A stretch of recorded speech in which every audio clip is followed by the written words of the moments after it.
الحمد لله الذي هدانا لهذا وما كنا لنهتدي لولا أن هدانا الله وما توفيقي ولا اعتمادي إلا على الله عليه توكلت وإليه أنيب أشهد أن لا إله إلا الله وحده لا شريك له ولا نذير له ولا مثيل له شهادة وسيلة إلى دار القرار ونشهد أن سيدنا ومولانا محمدا عبده وحبيبه ورسوله أرسله الله تعالى رحمة للعالمين صلى الله تعالى عليه وعلى آله وأولاده وأزواجه وأصحابه وأتباعه وخلفاء راشدين المهديين من بعد ووزراء الكاملين في عهده خصوصا منهم على أئمة خلفاء رسول الله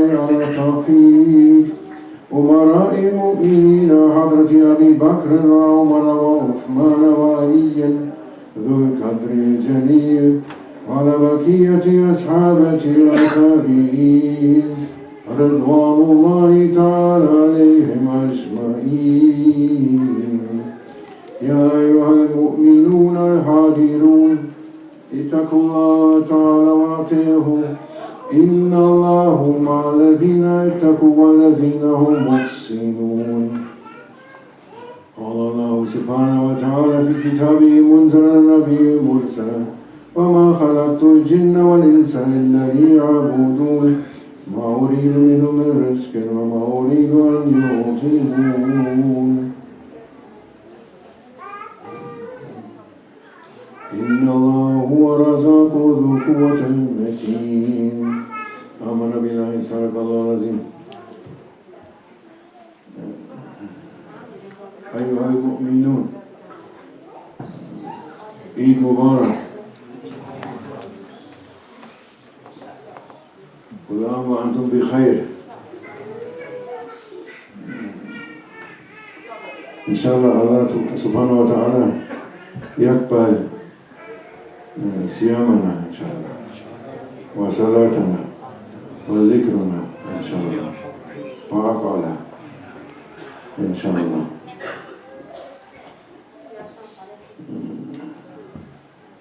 Oh believers, we are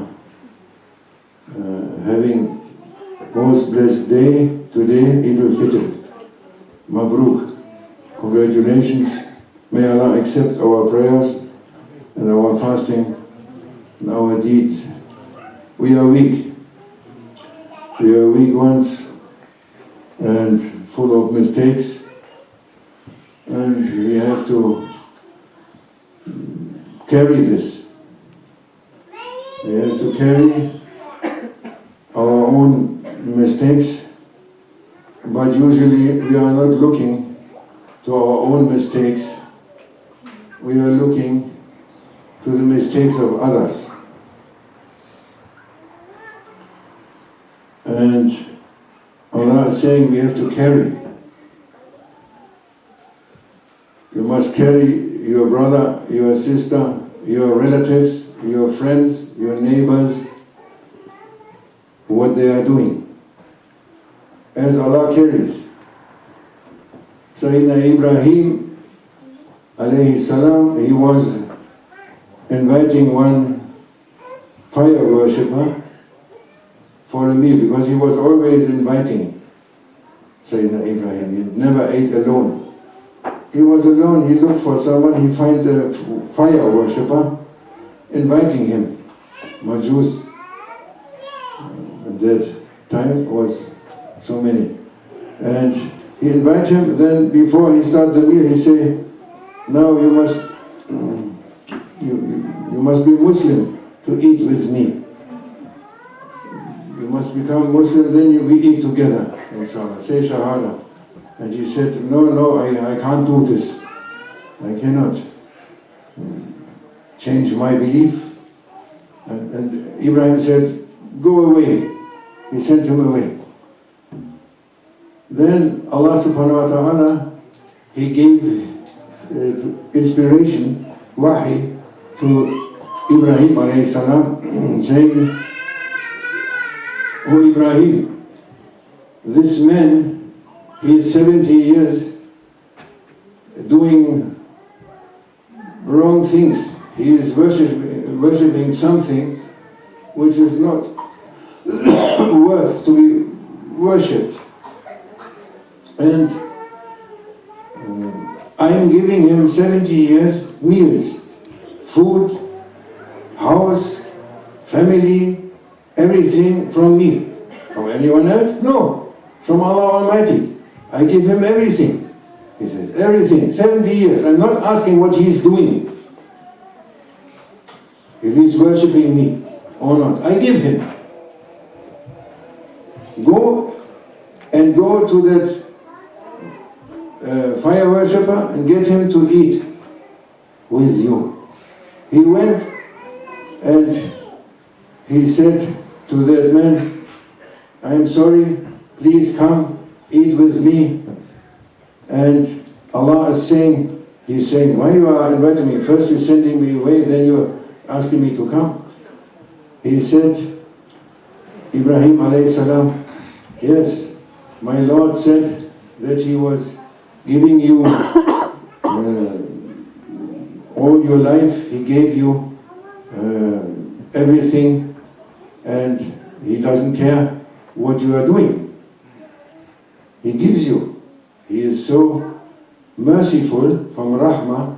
He gives you, in spite of your wrongdoing or wrong belief, He doesn't care, He gives you. Then you were so happy that Majus that he said, Ashhadu an la ilaha illallah, Ashhadu anna Muhammadan Rasulullah. Such must be from Islam. Yes, this is good. So he became Muslim. You have to carry your brothers and sisters. Yes, you must carry. Not, and you must know that everything what is happening in your life or your death, that is from Allah Almighty. It is not from anyone else. Es gibt eine Geschichte, weil der Prophet sagt, sallallahu alaihi wasallam, ihr müsst tragen, ihr müsst Dinge tragen, Schlechtigkeiten tragen, schlechte Dinge tragen von euch selber, von euren schlechten Charakterseiten, und ihr müsst auch andere tragen, die schlechte Eigenschaften haben, die euch begegnen. Ihr müsst es tragen, mit Geduld. Und das beste Beispiel ist Allah subhanahu wa ta'ala. Und gibt es die Geschichte, wo Abraham, a.s., Ibrahim, der hat nie alleine gegessen, hat immer jemanden eingeladen.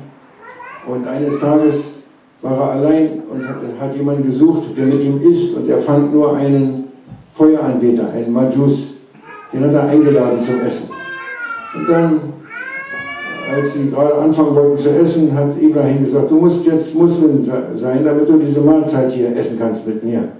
Ja, die Shahada, sozusagen, ja, Shahada sagt, also Allah bezeugt, dass es nur einen Gott gibt, nur Allah gibt. Er muss bezeugen, dann kannst du essen mit mir.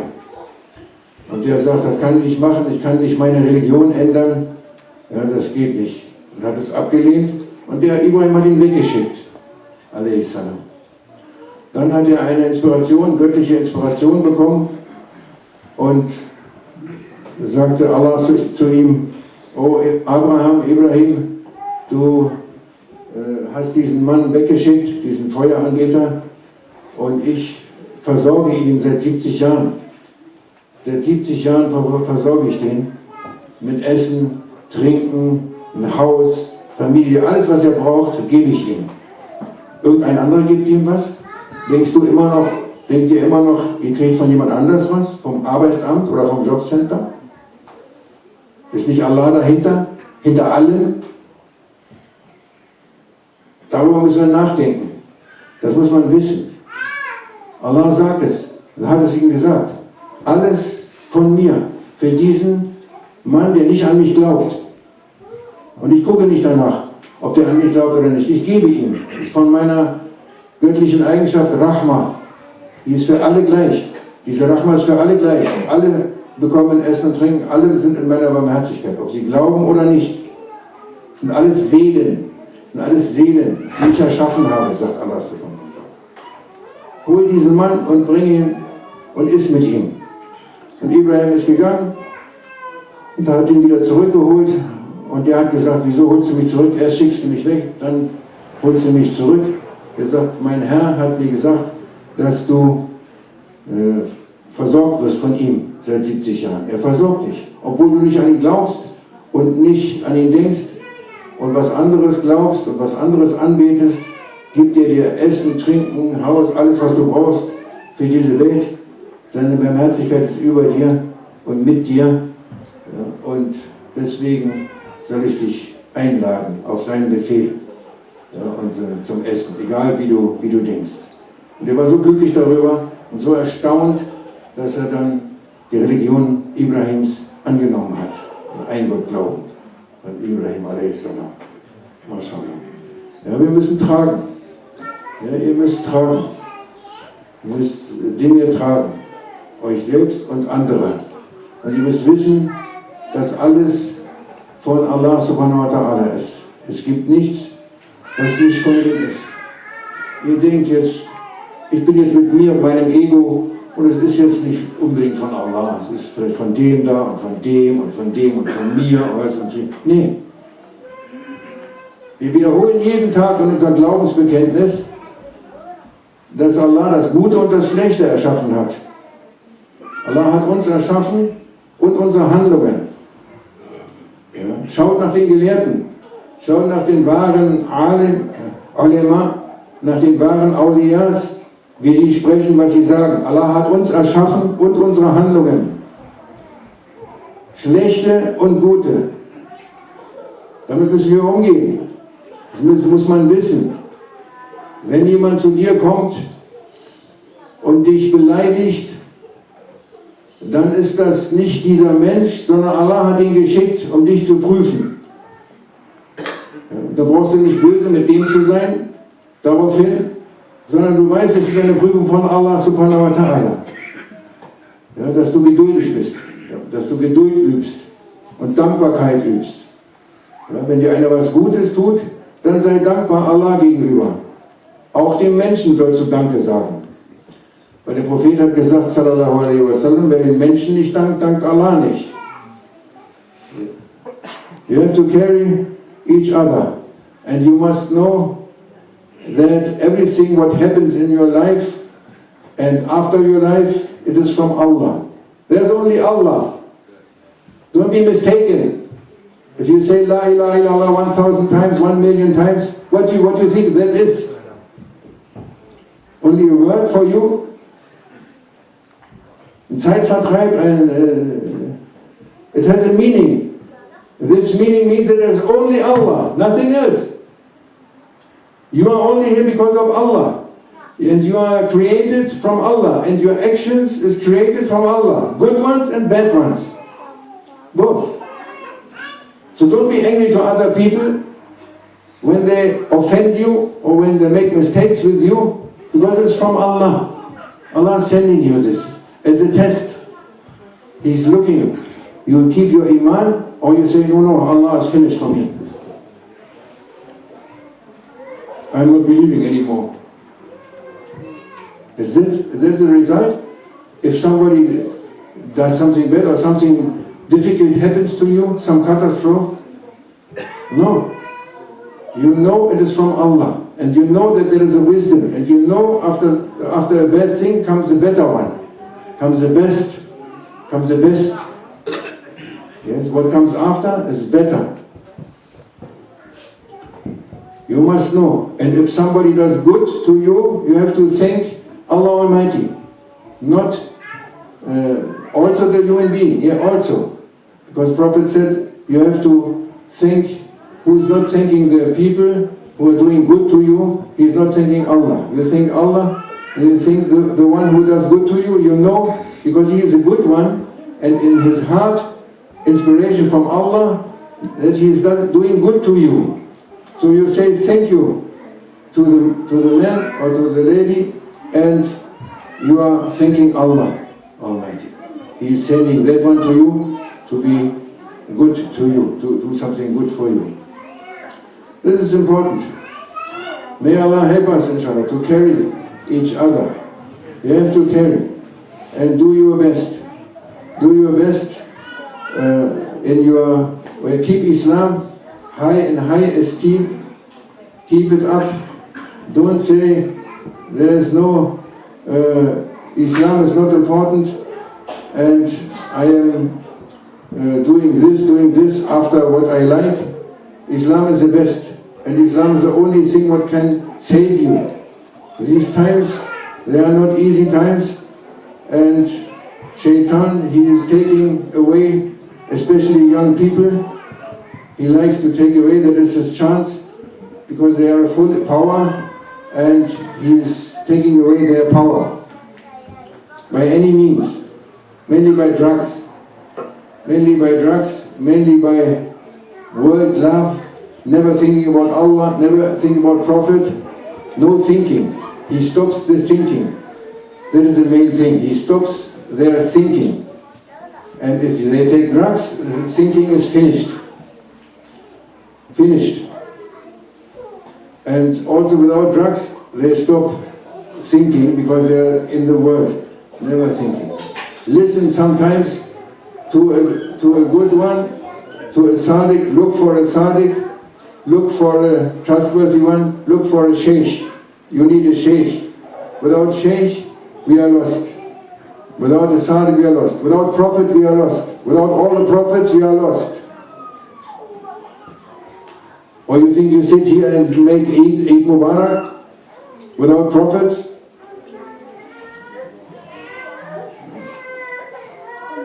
Sucht die Gefährtenschaft der Vertrauenswürdigen. Rabbana atina fi dunya hasanatan wa fil akhirati hasanatan. Dieses Dua. Rabbana atina fi dunya hasanatan wa fil akhirati hasanatan. Oh Allah, gib uns in dieser Welt Hasanatan und in der nächsten Welt Hasana. Hasana nach Jafar Sadiq, vielleicht der beste Koran-Interpret. Ja, er hat gesagt, Hasanat sind die Sadiqin, sind die Awliyas, sind die guten Gefährten. Das sind die Hasanata. Ja, dieses Dua, was alle machen, bedeutet das. Oh Allah, lass uns mit den Awliyas sein, mit den Sadiqin sein, mit den Guten in dieser Welt und in der nächsten Welt. Das ist die Interpretation von Jafar al-Sadiq.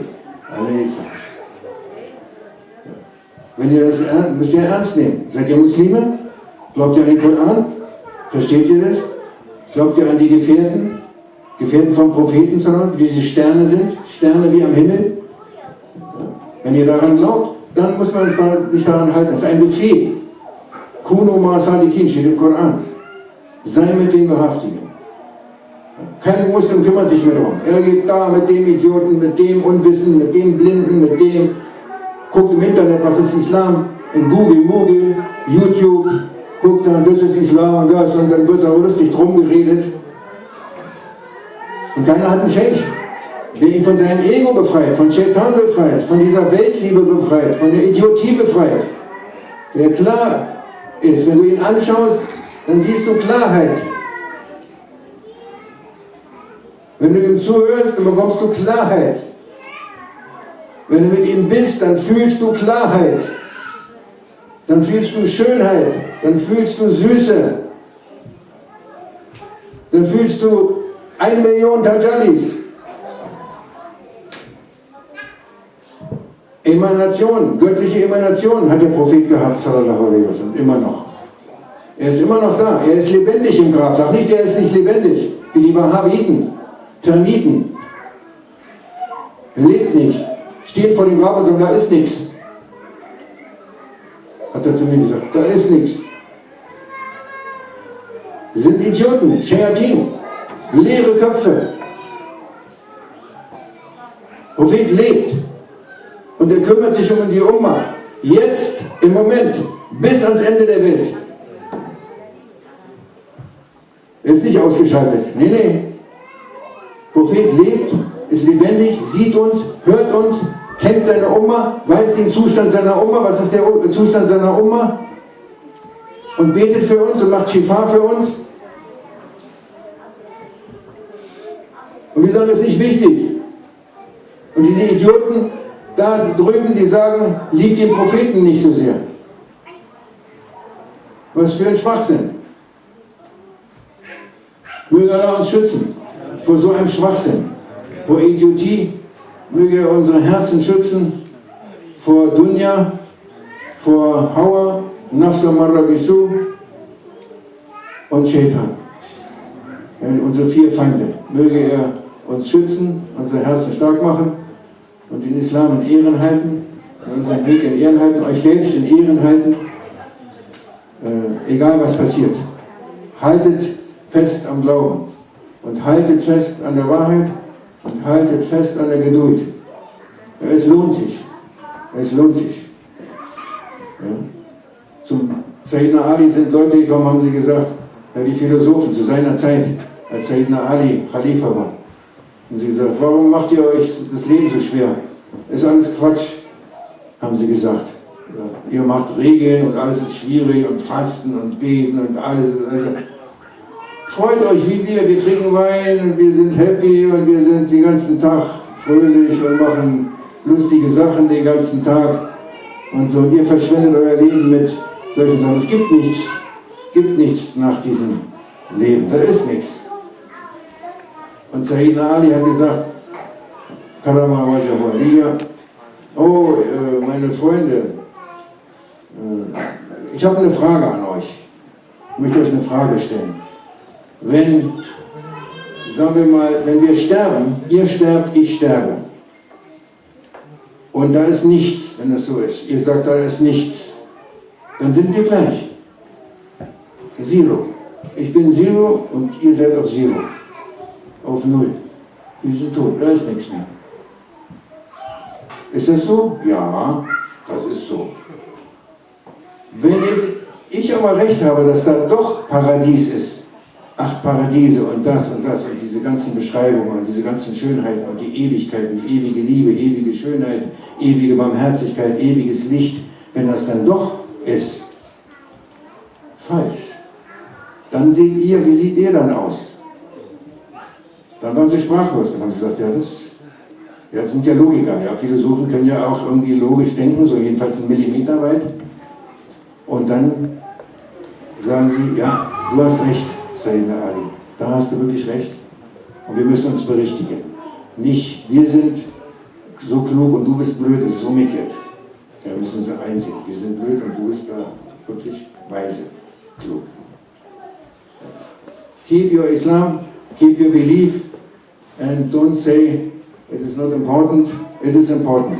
And you will win, a win-win situation, inshallah.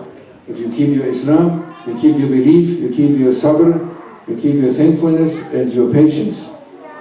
Yes, there was Ibrahim alayhi salam, there was Sayyidina Ali, Karama Wajhahu Aliyya, and in his time, when he was Khalifa, there were some philosophers, and they are discussing with him, making discussion, and they say, yes, Sayyidina Ali, why you are so stupid and you make your life so difficult? Make it easy.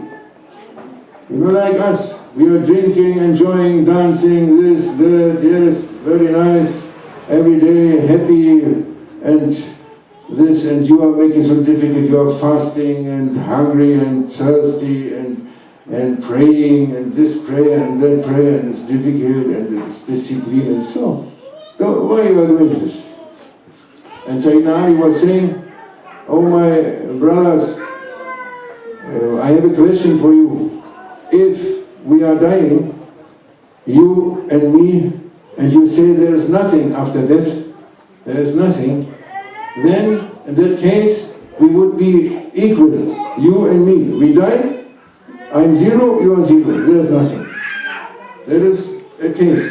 But if I am right with my belief for paradises, 8 paradises, oceans of mercy, oceans of beauty, oceans of light, oceans of eternity, oceans over oceans of beauty. If I am right, then you are the losers. And they were logical thinking, and they said, yes, you are right. That is true, it's a logical thinking. Yes. In that case, we are the losers, and you are right, you are clever. You are clever, and we are not so clever. They accepted this. Yes, we have to think. You have to think about it. Try to think. Try to think and not to think. Don't play PlayStation all the time to make your brain going anywhere, and don't take drugs to make your brain out of function, and don't make all the time handy-mandy and computer and this and that, and isolate yourself. Make communication with your brothers and sisters and with other people. All brothers and sisters, they are all humanity is brothers and sisters. Make communication. Human being is communication, is social being. So you must do this and don't lose your honor, inshallah. May Allah help us not to lose our honor, inshallah. For the honor of Prophet Muhammad sallallahu alaihi wasallam, honor of this Ramadan. Keep your Ramadan, keep your good state, such a blessed month, such a blessing coming. May Allah keep us in this state until next Ramadan, inshallah. Allah inna ahsana al-kalam wa ra'ayni lan kalam Allah malik al-aziz al-alam. كما قال الله تبارك وتعالى في الكلام وإذا قرئ القرآن فاستمعوا له وأنصتوا لعلكم ترحمون. أعوذ بالله من الشيطان الرجيم. بسم الله الرحمن الرحيم. يا أيها الذين آمنوا اتقوا الله وكونوا مع الصادقين.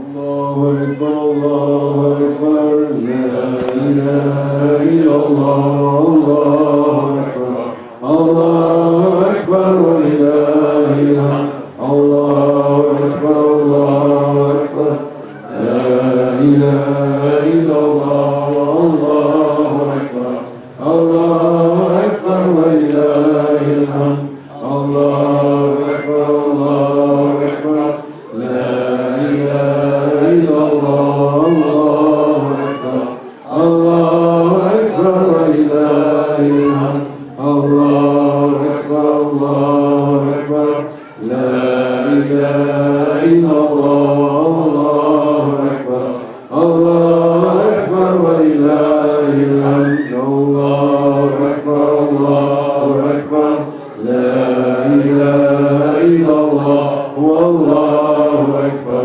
الله أكبر ولله الحمد الله أكبر الله أكبر لا إله إلا الله الله أكبر الله أكبر ولله الحمد الله أكبر الله أكبر لا إله إلا الله والله أكبر الله أكبر ولله الحمد. الحمد لله حمدا كاملا والصلاة والسلام على رسولنا سيدنا محمد وعلى آله وصحبه أجمعين. تزيما لنبي تكريما لفخامة شاي سفي فقال عز وجل من قائلا مخبرا وآمرا إن الله وملائكته يصلون على النبي يا أيها الذين آمنوا صلوا عليه وسلموا تسليما. اللهم صل وسلم على سيدنا محمد الذي أمته وانذر الجحيم مغفر العرب عجم مولانا ومولى العالمين محترمين سيدنا أبي القاسم محمد يا أيها المشتاقون لنور جمال ومحتاجون شفته صلوا عليه وسلموا تسليما. اللهم صل على سيدنا محمد وعلى آل سيدنا محمد كما صليت على سيدنا إبراهيم وعلى آل سيدنا إبراهيم إنك حميد مجيد. وبارك اللهم على سيدنا محمد وعلى آل سيدنا محمد كما باركت على سيدنا إبراهيم وعلى آل سيدنا إبراهيم إنك حميد مجيد. آمين. اللهم انصرنا نصرا عزيزا وافتح لنا فتحا قريبا. اللهم اجعلنا من لدنك وليا. اللهم اجعلنا من لدنك سلطانا نصيرا. واكتب الصحة والسلام والعفو والعافية والنصر علينا وعلى حجاج وزوار وغزاة ومجاهدين ومقيمين ومسافرين في برك وبحرك وجوك من أمة محمد أجمعين صلى الله عليه وسلم. والسلام على المرسلين والحمد لله رب العالمين. أعوذ بالله من الشيطان الرجيم. بسم الله الرحمن الرحيم. إن الله يأمر بالعدل والإحسان وإيتاء ذي القربى وينهى عن الفحشاء والمنكر والبغي يعظكم لعلكم تذكرون. أعوذ بالله من الشيطان الرجيم. بسم الله الرحمن الرحيم. والعصر إن الإنسان لفي خسر إلا الذين آمنوا وعملوا الصالحات وتواصوا بالحق وتواصوا بالصبر.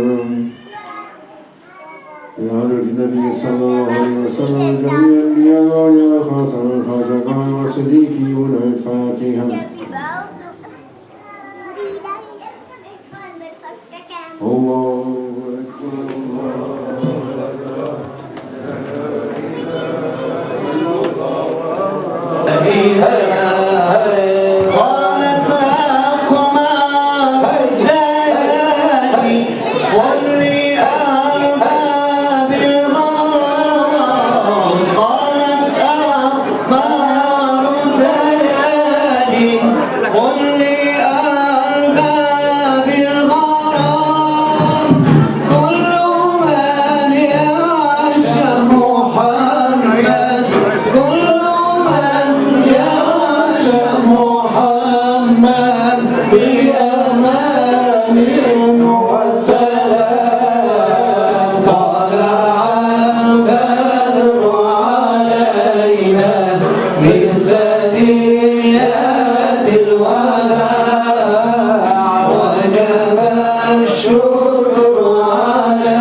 لا أزكى صلاتي وسلامي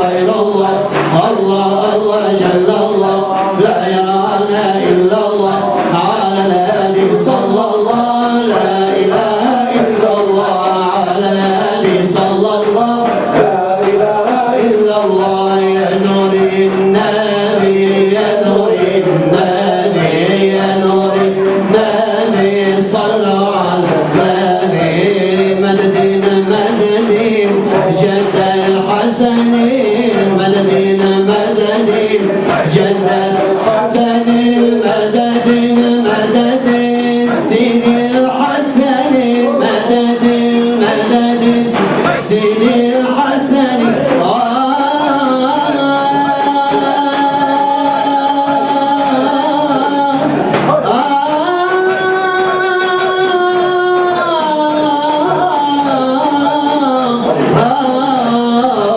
مددين مددين سيدي حسن مددين مددين سيد النبي العين تدمع والقلب يخشى العين تدمع والقلب يخشى والأذن تسمع بذكر الله العين تدمع والقلب يخشى والأذن تسمع بذكر الله ربي يا غالي هاني لمرادي ربي يا غالي هاني ربي يا غالي هاني لمرادي ربي يا غالي هاني لمرادي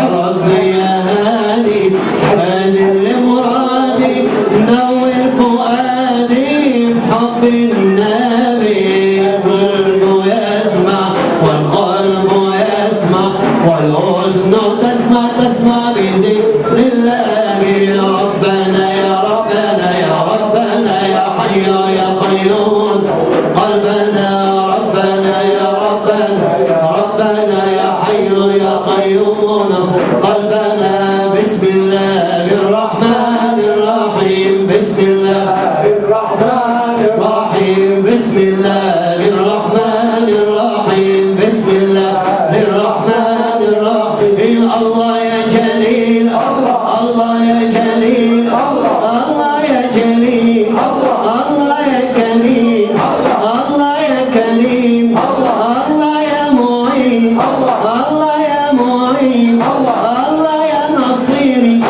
الله يا مجيري الله يا حبيبي الله يا طبيبي يا ربي بهم وبآله عجل بالنصر وبالفرج يا خالقنا يا رازقنا أطاق الحبل على الوتد ربي بطاق لا تخيب أملي ربي بطاق لا تخيب أملي باسم دوام بنسائي عملي جن راحمنا بنا عفو لنا ونحن الشاق رسول كلنا فرحنا به وهو يفرح بنا وبالكل خير إلى يعطينا وشافع فينا ولا تزنا بجنة عدل بمقعد الصدق